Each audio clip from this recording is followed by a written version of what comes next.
Boa noite, pessoal.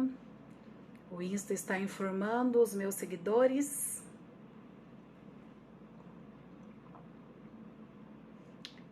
Esse tempo que é real e ao mesmo tempo não é real é meio complicado, né?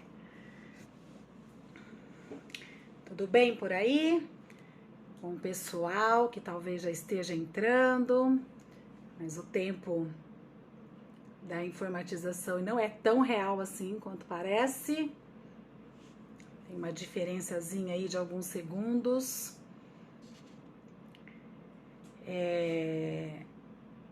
Hoje nós vamos falar de um assunto que nós já mencionamos aqui quando nós falamos sobre um tema em relação à sexualidade feminina, à infertilidade feminina, enfim. Mas hoje nós vamos falar sobre sexualidade voltado para a orientação dos filhos. Qual é o momento certo? Como lidar com um contexto que ainda, em pleno século XXI, causa mal-estar, ainda em século XXI, é um tema que muitas vezes nós não conseguimos ter naturalidade para abordar com os nossos filhos e muitas vezes a gente se encontra numa verdadeira saia justa diante de algumas perguntas que eles nos fazem. Quem aqui já tem filhos, quem já passou por isso, acho que vai entender o que eu estou dizendo. Muitas vezes perguntas simples, como: ai mamãe, como que eu nasci? De onde eu vim? Muitas vezes são perguntas que deixam os adultos constrangidos, inseguros, preocupados e muito tímidos. Não conseguem falar ainda de sexualidade com naturalidade, não é mesmo? Então, nós vamos começar aqui. Já temos aqui duas pessoas presentes, Tony Ferreira Silva e a nossa esteticista Anaí. Sejam bem-vindos, obrigado pela presença. Tá na hora de falar de sexualidade com seus filhos, com os nossos filhos, né? O que mais me chama atenção neste tema é o seguinte: o Brasil é o país, mais evoluído nos aspectos de sexualidade, de sensualidade, de pornografia. É o país que mais adere a esses recursos para explorar o campo sexual. E é o país, em pleno século XXI, que tem tamanha resistência e dificuldade de falar sobre sexualidade. Então, é um tanto incoerente, se nós pararmos para analisar alguns pontos de vista. Então, vamos ao que interessa.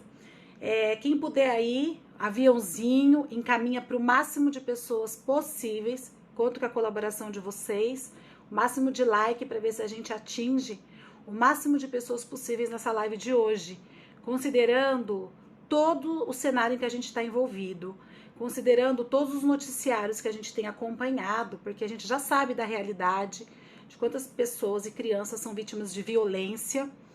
Nós sabemos do quanto há índice de mortalidade, nós sabemos da precocidade nas gestações, adolescentes engravidando precocemente, crianças engravidando também, muito abuso, e sabemos o que é mais triste ainda, que muitas das vezes a criança que é vítima de violência, nós temos o agressor dentro do nosso cenário de convivência diária, tendo algum tipo de vínculo com a criança. Mas eu já não queria entrar falando sobre esse cenário triste, porque antes mesmo disso acontecer, eu acho que nós temos alguns caminhos a percorrer, e para percorrer esses caminhos a gente precisa compreender algumas coisas. Então, quando a gente pensa em sexualidade infantil, nós iniciamos muitas vezes já fazendo uma associação com a perda da criança no aspecto de inocência, como se a criança perdesse essa inocência infantil e a pureza ao interpretar de uma maneira muito ruim o termo sexualidade. Então começa uma grande resistência ao falar sobre este assunto, partindo da nossa falta de compreensão de fato do que a gente está se referindo. Quando nós pensamos em sexualidade infantil, nós precisamos sempre ativar, reconhecer que a criança ela está em construção, ela está em desenvolvimento. E por estar em desenvolvimento, ela também está construindo a sua subjetividade, que é a sua identidade única e exclusiva e estritamente individual. O próprio nome já diz, subjetividade. Porém, essa subjetividade, ela é fundada a partir da relação que esse sujeito, que essa criança constrói com outras pessoas. Porque nós não somos únicos. Nós somos inseridos dentro de uma instituição, dentro de uma sociedade, e nós precisamos de referência, de informações e de orientação. Então, esse sujeito, quando ele vai construindo a sua subjetividade, ele vai respaldando essa subjetividade naquilo que ele recebe do meio, naquilo que o meio também o orienta, o informa, o oferta, a nível mesmo de trocas.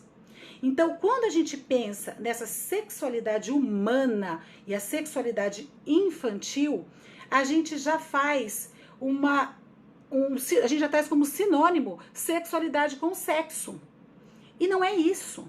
Sexualidade em si, na primeira infância, sexualidade infantil, ela ainda não passou pelos processos e pelos estágios de desenvolvimento para chegar até a genitália.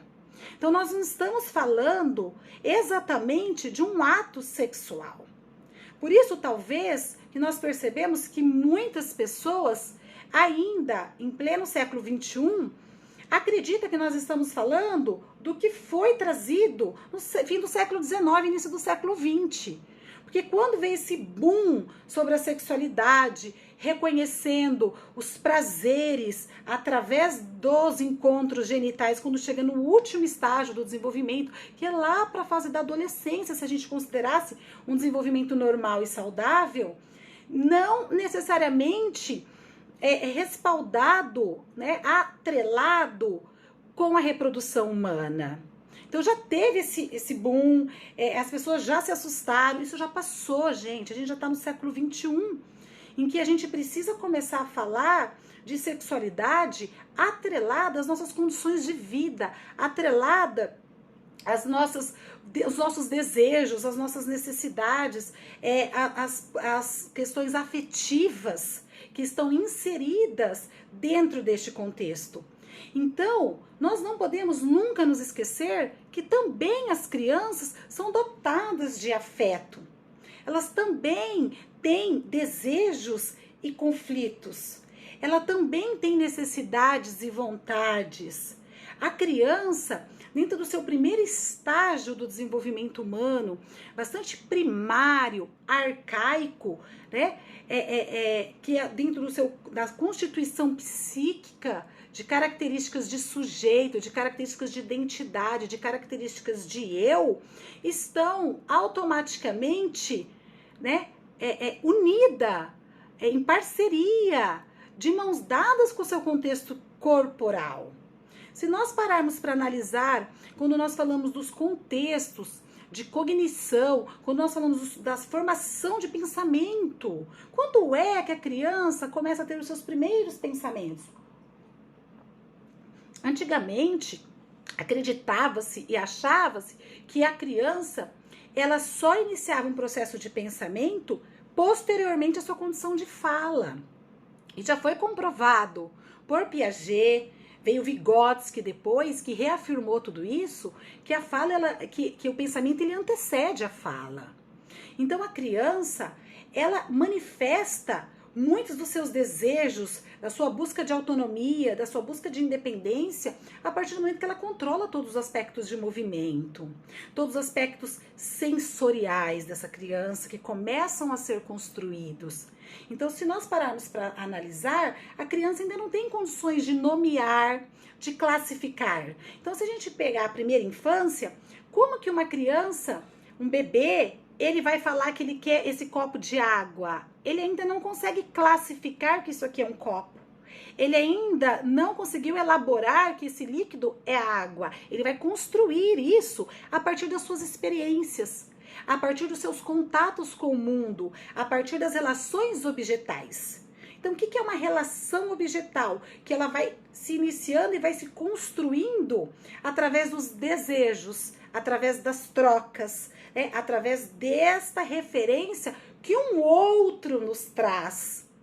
E aí, ela começa a fazer as suas identificações e classificações e depois ela começa a representar todo este mundo. Então, quando a gente fala de sexualidade, voltando novamente para o tema, sexualidade não é sexo em si, quando estamos nos referindo a uma sexualidade infantil.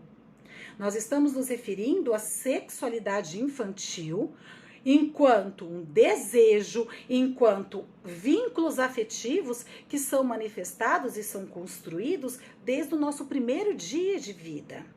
Então, o que é mais crítico ainda em relação a esta situação que eu estou trazendo hoje como realmente uma crítica em relação a essa resistência em falar sobre sexualidade humana com as crianças, é se nós pararmos para ativar que, às vezes, muitas vezes, o que as crianças se vestem? Como adultos. Quais são as cobranças que são feitas, muitas vezes, em relação aos nossos filhos? As crianças que nós temos ao nosso redor, uma demanda de uma agenda lotada, como se ela fosse um grande executivo, cheia de tarefas que muitas vezes 24 horas é insuficiente para ser cumprida, ou esgota-se a criança. Então, os valores que os adultos muitas vezes projetam para essas crianças, aí pode. Então, muitas vezes essa criança se veste, se porta, né, utiliza inúmeros objetos, inúmeros recursos, como se ela fosse um adulto, participa de conversas e de assuntos que só são pertinentes ao mundo adulto. Mas então aí pode, as cobranças que recaem de postura, de comportamento, porque a gente não pode se envergonhar com as atitudes dos nossos filhos. Aí a gente se esquece de que elas são crianças e a gente exige que elas sejam adultos em miniatura, como o pai, né, da cognição, Piaget, sempre disse, nós temos que reconhecer que existem fases da vida, que existem ciclos, e ele só vai evoluir para o outro estágio do desenvolvimento maturacional se ele elaborar bem o estágio anterior. Então a criança tem lá, né, a sua necessidade de afeto, de troca, através realmente de carinho. Ela tem os órgãos dos sentidos, que estão também em desenvolvimento. Ela vai classificando e nomeando as coisas, mas ninguém nomeia nenhum órgão genital da criança. Então não é um tanto complexo, um tanto contraditório isso tudo? Né? Então, como que se nomeia um órgão genital? Gente, eu já escutei tanta coisa. É florzinha, é xoxota, é piquita, enfim, é uma dificuldade até de falar vagina. A mesma coisa é para o órgão masculino, né? Olha o seu pipiu, olha o seu pipi, né? Peraí, pênis. Então, às vezes, essas resistências, essas dificuldades, e aí depois ela não entende, porque cada nomenclatura, então se isso aqui não se chamar copo para todo mundo e água para todo mundo, a criança vai pedir água, a criança vai pedir copo, como que ela vai dizer? Ela vai ter que desenhar, ela vai ter que reproduzir, ela vai ter que representar através de expressões, de meios de comunicação. Então, gente, o nosso bate-papo de hoje, ele vai girar em torno exatamente desses tipos de reflexões atreladas à psicanálise que eu amo, tá? Então, vamos lá. Muitas crianças, muitas vezes, o que elas fazem? Elas negam a própria subjetividade. Elas negam os próprios desejos de tocar o próprio corpo humano. Elas negam, quando elas já estão na fase de fala, de desenvolvimento da comunicação e da linguagem, que é por volta dos 2 aninhos, 3 aninhos, com várias elaborações de frases fantásticas, e ela já tem muitas dúvidas, porque o meio de informação chega, ela acaba fazendo o quê? Ela bloqueia, ela recalca, ela reprime todas as suas dúvidas, os seus conflitos, as suas perguntas, os seus desejos, as suas necessidades. Por quê? Porque ela não vai corresponder à expectativa dos pais. Porque os pais projetam, eles declaram, eles depositam na criança, deixando um discurso, muitas vezes, sem nem perceber, é tão inconsciente, mas já está manifestado e declarado, e a criança é muito inteligente. Ela percebe, ela reconhece quando ela não agradou. Ela reconhece quando aquele olhar daqueles pais mudou para elas. Elas reconhecem e geram uma insegurança. E aí, inclusive, começam a manifestar-se, às vezes, algumas mentiras. Né? Aí a criança, muitas vezes, depois, ela tem condições de reelaborar todo esse contexto através do seu lúdico. Né? Através das brincadeiras, que elas fazem todo um contexto de representação do cenário em que elas estão. Nem sempre a brincadeira, ela é só criatividade. Muitas vezes a brincadeira, ela representa muito mais do que isso. Ela está representando uma elaboração, né? E às vezes até uma repetição de algo. Não necessariamente, tá, gente? Porque o lúdico, a condição do brincar, ele tem vários papéis e vários significados, tá? Então, voltando aqui novamente, que tem bastante gente entrando aí agora, falar de sexualidade infantil é, antes de qualquer coisa, trabalhar de maneira natural esse contexto. Sempre lembrando, sexualidade infantil não tem nada a ver com sexo. Existem pessoas que têm uma sexualidade extremamente bem elaborada e nunca tiveram uma experiência de relação sexual, tá? Nunca fizeram sexo. Então, nós precisamos entender o que a sexualidade infantil representa. Ela representa exatamente o quê? O contato com o outro, o contato com o mundo, o contato com o próprio corpo, a descoberta de si mesmo, que vai estar em construção, elaboração de subjetividade que é única, exclusiva, individual, cheia de contextos que são intrínsecos daquela criança, mas ela precisa do meio. Ela precisa de alguém para ajudá-la a elaborar esse mundo de informações que é o mundo exterior. E ela pega as informações desse mundo exterior, coloca para dentro e faz toda uma elaboração. Porém, isso tem que ser de uma forma sem ser traumática, de uma forma bastante natural e muito tranquila, tá certo? Então, nós falamos aqui, né? Eu fiz aqui algumas anotações, deixa eu dar uma olhada para mim não deixar de colocar nada para vocês, porque foi uma pesquisa bastante vasta, que é um assunto que eu acho de suma importância, lembrando o cenário que a gente está inserido, de muita violência sexual, de muita violência, estupro, de abuso, enfim, e muitas vezes a gente percebe que é um campo minado. As crianças não sabem o que está acontecendo com elas, porque nunca receberam orientação, tá? Nunca souberam, né? Que aquilo ali não pode e que aquilo ali é uma área proibida. Então, por isso que a gente precisa não reprimir, não castrar e deixar a criança ir trazendo os contextos pra gente. Não estou aqui pedindo para ninguém pular fases. Nós não vamos pular fases de orientação. Ninguém vai chegar para uma criança de 4, 5 anos e falar para ela como se constitui, né, uma gestação, por exemplo, como que ela vê ao mundo se ela fizer uma pergunta dessa. Ela ainda não está preparada para isso. Nas escolas, então, nós temos as orientações de ordem, né, de sexual nas escolas, realmente porque se descobriu a necessidade, já tem 30 anos esses direitos, a condição realmente de parceria com a escola, dentro de um campo pedagógico, dentro de um campo filosófico, dentro de um campo biológico. Então, a escola, ela vem para falar de reprodução humana, vem falar de preservativo, ela vem falar de fato, nomenclaturas bem claras dos órgãos genitais, do corpo humano. E aí, esse adolescente, por volta dos 11, 12 anos, é quando ele começa a receber esse tipo de informação. E aí, isso tá dentro do que é considerado normal. Mas se supor que alguma criança faça alguma pergunta anteriormente a essa fase, porque por alguma razão o meio da informação já chegou até ela, nós temos que simplesmente sentar e orientar e conversar com essa criança. Só que as pessoas acreditam e as pesquisas já provaram isso. Crianças bem informadas são crianças que não engravidam precocemente. Crianças bem informadas são crianças que não vão se tornar promíscuas, tá? Isso já está comprovado. Só que muitas vezes estas inseguranças fazem com que os pais acreditem que eles vão acelerar um processo de informação.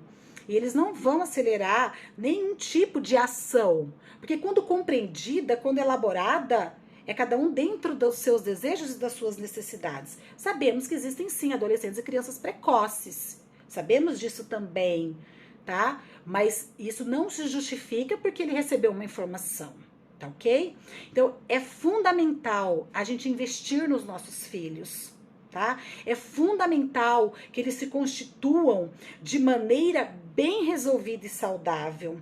Quando eu falo investir, eu não tô falando das atribuições que muitas vezes nós valorizamos. Ah, eu vou colocar ele no inglês, no francês, no espanhol, ele vai fazer Kumon, ele vai fazer aula de reforço, né? Nessas investidas que muitas vezes, foi o que eu coloquei anteriormente aqui, eles têm uma agenda de executivo. Quando a gente fala vamos investir, né, é reconhecer que essa criança, ela não precisa só viver o mundo do adulto, ela precisa viver e ser respeitada em cada fase que ela está inserida. A gente sempre atenta aos sinais e manifestações dessas crianças, porque elas emitem inúmeras maneiras de se comunicar com a gente. As formas de comunicação infantil são vastas. É através do brincar, é através do desenho, é através das manifestações de mudanças de atitude e muitas vezes até verbalizando. Tem criança que é extrovertida, que tem traços de características bastante comunicativa e ela se sente bem à vontade no ambiente quando é promovido esse diálogo e ela já chega e verbaliza. Mas nós sabemos que existem crianças reprimidas também. E às vezes a criança reprimida, ela não é reprimida só por conta também do cenário em que ela está inserida, é porque ela tem características de personalidade mais introvertida. Então já é uma característica única, exclusiva dessa criança. Então, voltando novamente, a dificuldade em falar sobre sexualidade precisa parar de ser um tabu. Precisamos encarar o pós-modernismo. Nós estamos numa era contemporânea, numa era em que existem variedades e diversidades absurdas de características de sujeito e de meios de educação. Pessoal que está chegando aí, vai dando uns likezinhos aí, por favor, vai encaminhando com o aviãozinho aí para quem vocês acharem esse assunto interessante. Depois eu também vou baixar aqui no IGTV, tá? Mas hoje eu vou estar aqui abrindo para algumas perguntas, se vocês acharem pertinente, tá?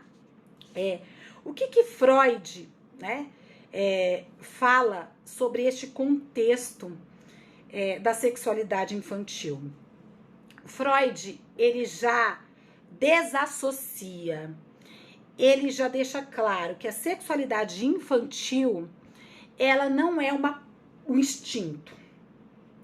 A infantil, ela é autoerótica. Ela não é um instinto da qual existe uma pulsão libidinal que está já voltada para o contexto sexual que a gente busca no outro, tá? Então, ele traz o contexto de sexualidade infantil como um afeto, uma construção, um desejo, busca de prazer, tá? Que é inerente ao ser humano. E aí, quando ele fala disso, e ele estudou e apresentou na sua introdução, tá? Falando sobre o narcisismo, por volta de 1900 e alguma coisa, 4, alguma coisa assim, ele coloca que existe a relação de amor parental narcísica. Então, o que seria isso? Os pais, muitas vezes, ao se deparar com os anseios, com as dúvidas, com os desejos, com as necessidades, né?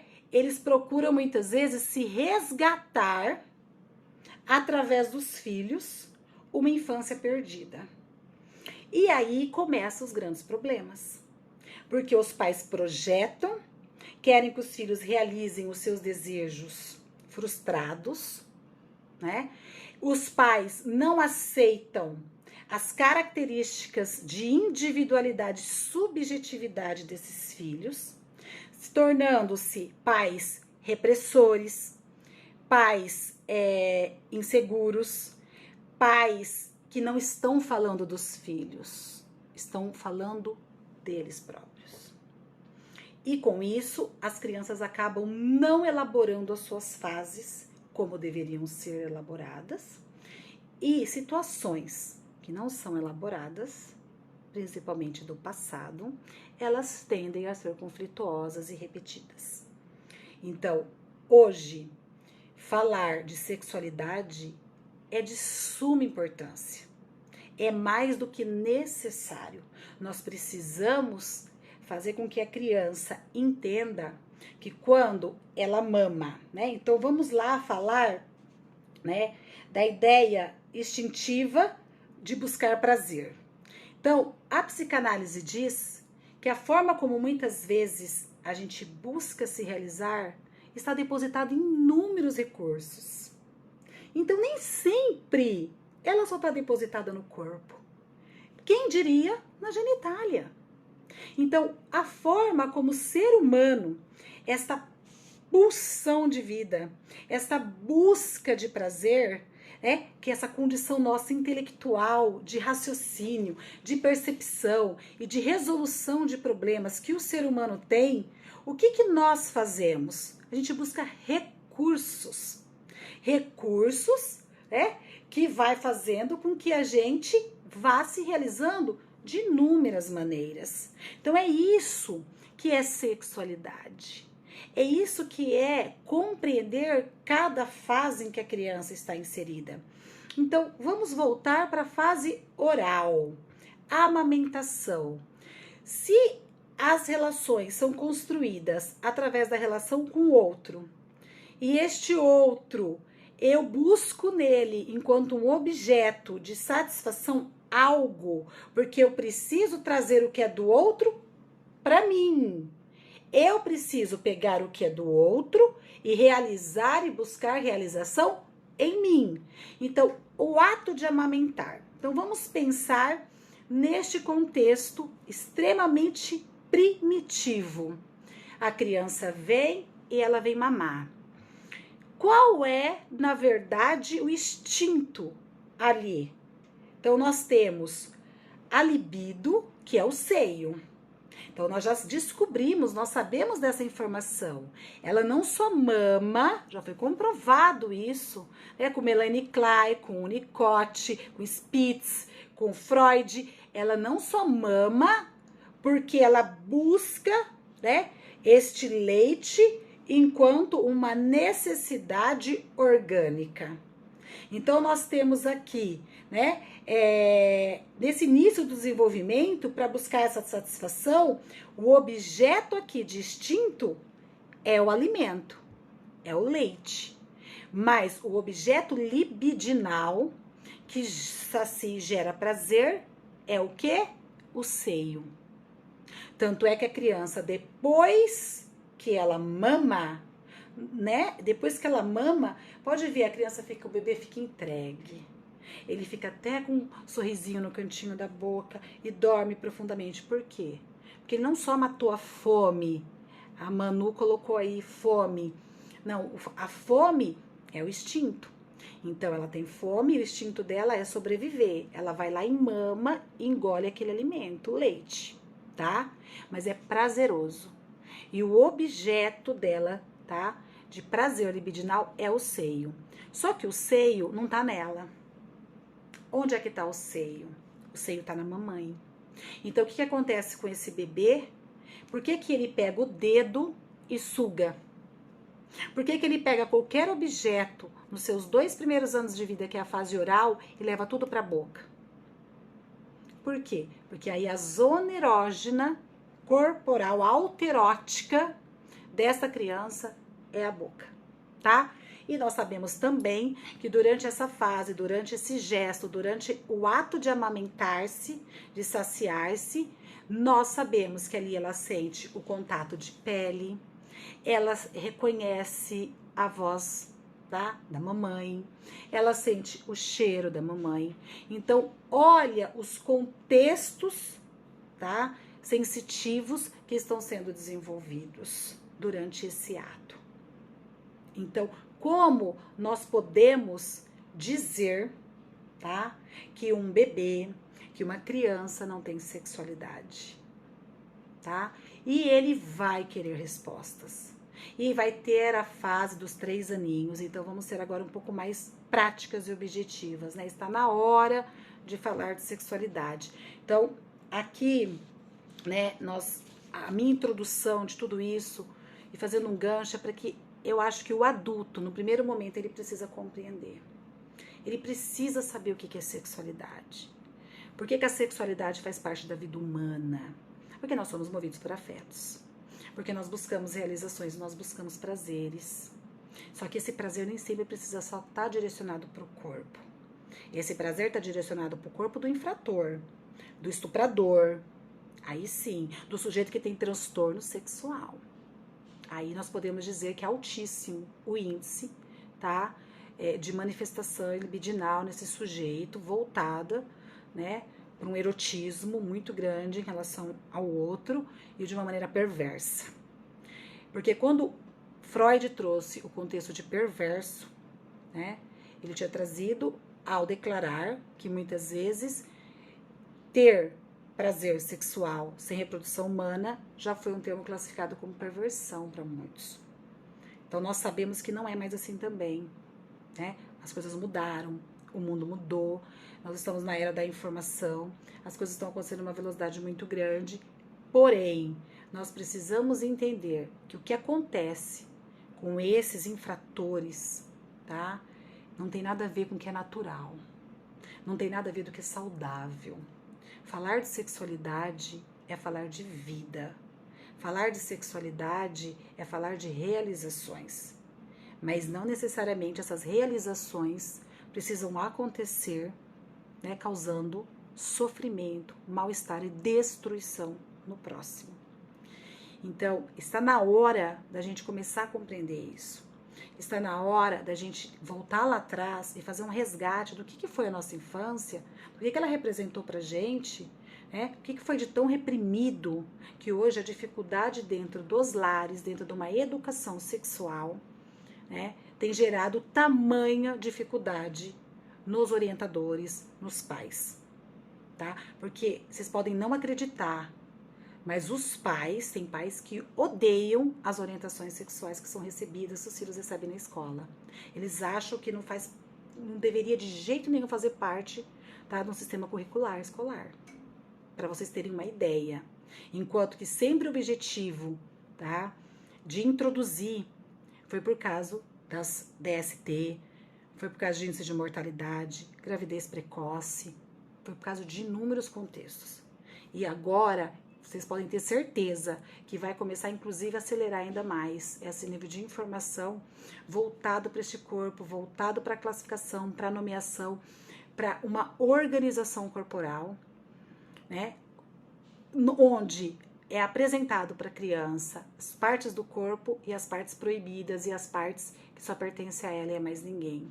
A gente precisa começar a falar disso de uma maneira muito natural. Porque a criança se masturba, sim. Ela também toca a genitália porque ela descobriu aquela parte do corpo. E isso acontece. Isso acontece lá por volta dos 4, 5 anos, 3 anos, às vezes até. E a criança, tem criança que tem uma necessidade, é muito interessada, tem uma necessidade imensa de fazer perguntas e ter respostas.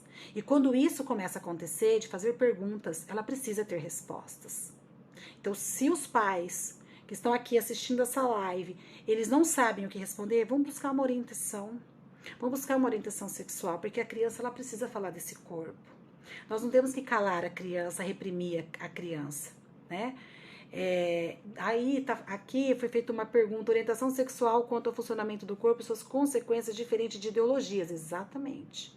Então, as pessoas trazem muito os contextos ideológicos, religiosos. Então, a gente tem que falar de corpo humano.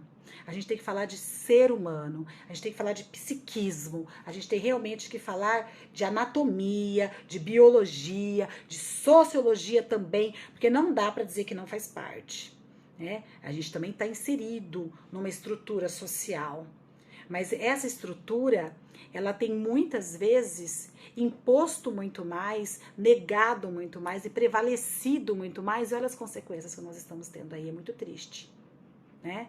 Então nós precisamos urgentemente, primeiro, rever quais são os nossos conflitos, as nossas angústias, os nossos recalques, as nossas dificuldades, elaborá-las para poder auxiliar, favorecer na construção das crianças enquanto sujeito. Na construção desse sujeito bem resolvido, bem elaborado, bem seguro de si, bem dono de si, que vai um dia ter a sua própria autonomia. Então é assim que nós precisamos pensar. Nós precisamos pensar numa educação corporal, a apresentação das partes do corpo, responder às dúvidas das crianças, reconhecer que é importante sim falar abertamente. Da mesma maneira que a gente fala abertamente sobre droga, da mesma maneira que a gente fala abertamente sobre furto, da mesma maneira que a gente fala abertamente sobre tantos outros contextos, a gente precisa, porque é um sistema natural. O corpo humano, ele faz parte da nossa história de vida, ele faz parte da nossa identidade. E a gente precisa reconhecer tudo isso, tá? Silvia, obrigada, né? Eu que agradeço. E aí, gente, vamos lá. Gostaria aqui, se alguém mais, eu vou começar a voltar aqui, ver as perguntas. Por favor, depois, se vocês puderem encaminhar essa live, volto a pedir, dá um likezinho, encaminha esse aviãozinho aí, as pessoas depois podem estar assistindo no IGTV, tá? E como informar nossos filhos quando não perguntam? Então, eu tinha colocado aqui, Manu, que muitas vezes eles podem não perguntar de forma verbal, declarada, né, bem elaborada, uma questão de elaboração. Mas é necessário a gente interpretar os sinais. Para vocês terem uma ideia como é grave isso, eu atendo uma adolescente que ela se sente a excluída da turma, o patinho feio em relação às outras meninas, porque ela é a única virgem da história.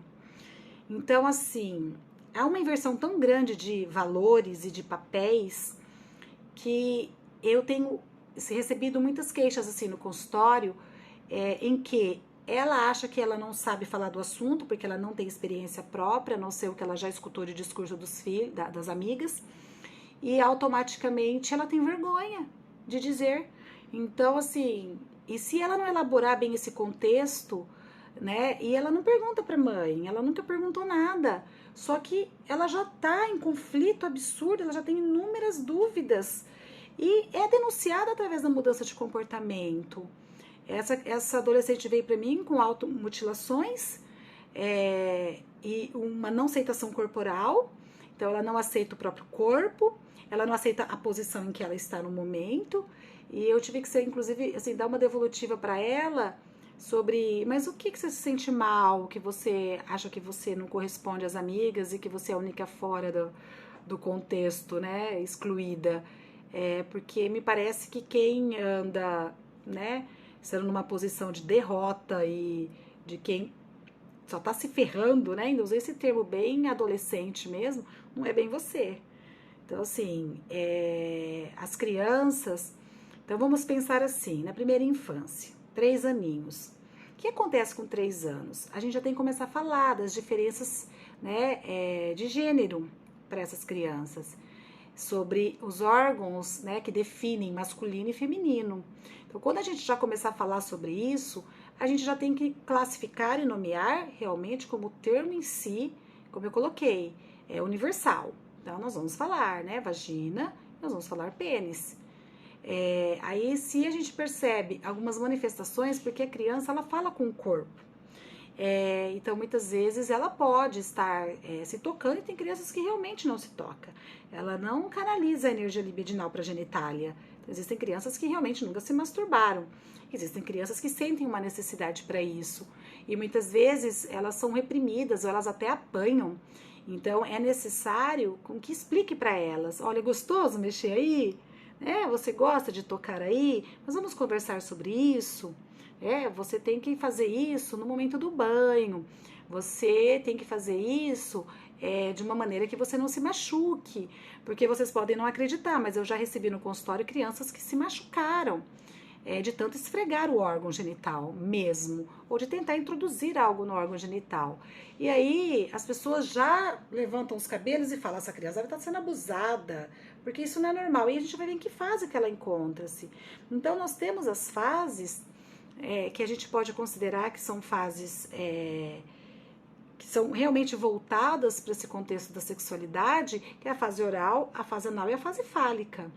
Então, quando a gente se refere a essas fases, então se ela está na fase fálica, né, que é de 4 a 6 aninhos, então ela vai realmente se tocar, e isso não quer dizer que essa criança esteja sendo abusada, tá? Mas aí depois ela precisa elaborar bem essa fase e não ficar presa e regredida nessa fase quando tudo estiver tudo bem. Ela precisa adentrar para o período de latência, em que os desejos e essas manifestações vão acontecer de outras maneiras, como eu coloquei aqui. A sexualidade nem sempre ela vai estar voltada para o corpo. Então, a sexualidade que realizações e satisfações, elas vão também estar muitas vezes dirigidas a outros contextos. E a criança adora brincar, ela se realiza brincando. A criança se realiza, né, estando em atividade com o grupo entre iguais, ela se realiza, ela tem que ter desejo pelo aprender. Então, os processos da aprendizagem, então também quando as outras fases estão bem elaboradas, ela tem que ter desejo em querer aprender. Então, quando a criança também já começa a apresentar, né, uma falta de pulsão de vida, quando ela começa a já não ter essa energia, né, libidinal voltada para os objetos externos, para essas realizações, então nós também já precisamos ficar atentos. Porque, gente, não existe segredo. Criança é criança. Criança pode ter, assim, diferença nas escolhas dos objetos, tá? Então, tem criança que gosta mais do carrinho, tem criança que gosta mais da bola, tem criança que gosta mais do videogame, tem criança que gosta mais, né, da corda, da piscina, e assim vai. Mas criança é criança, tá? Então, criança, ela precisa corresponder às fases do que a gente considera saudável e normal. E nós temos como dar uma classificada nisso só para nortear e a gente ficar atento, tá certo? Agora, outros tipos de características de personalidade, outros tipos de manifestação infantil, né? Um gosta mais do roxo, do rosa, o outro, né? Outro é mais quieto, outro é mais falante, enfim, se são características que sempre acompanharam aquela criança e não houve uma mudança no comportamento dela, então, onde ela tem prejuízo? Eu sempre pergunto isso para os pais quando eles trazem uma queixa no consultório. Qual é o prejuízo? O que você percebe que o seu filho está deixando de viver ou ele está perdendo na infância? E aí a gente vai fazer uma análise para descobrir o que pode estar acontecendo, né? E sobre a criança tomar banho com os pais. Então, isso sempre me perguntam, né? Cada um vai defender uma linha, ô Silvia. Existem pessoas que são extremamente contra, acha que o corpo realmente, assim, é um tabu, né? É um campo minado, como eu coloquei, e a criança não pode ver, porque isso pode aumentar, né, a erotização nessa criança. Eu não vejo assim, mas eu acho que as pessoas têm que ser elas têm que ser o que elas são, naturais, tá? Então isso vai da dinâmica educacional de cada residência, de cada casa. Então existem casas em que isso acontece com muita naturalidade e as crianças também enxergam isso com muita naturalidade, porém a intimidade tem naquela casa. Isso não quer dizer que a criança vai sair, vai querer tomar banho lá na casa do amiguinho também junto com os pais do amiguinho, tá? Então, isso que a gente tem que avaliar. Então, assim, qual é o momento que a gente precisa orientar os filhos? Então, dentro da nossa casa, existem as nossas regras, existem os nossos contextos, a nossa cultura, os nossos valores, as nossas orientações, que são trabalhadas com o máximo de naturalidade possível, mas sempre orientando e informando a criança sobre isso. Olha, filha, aqui em casa você vê a mamãe nua, tá? Mas, ó, a mamãe não quer você agindo assim na casa dos outros, porque aqui é a sua casa, aqui não é a casa dos outros.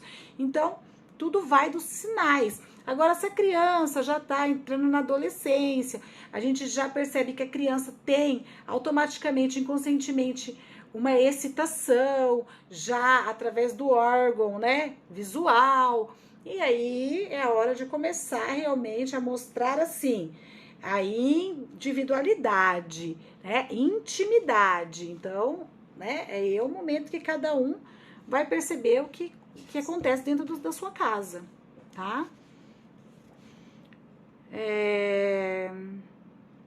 Deixa eu ver aqui.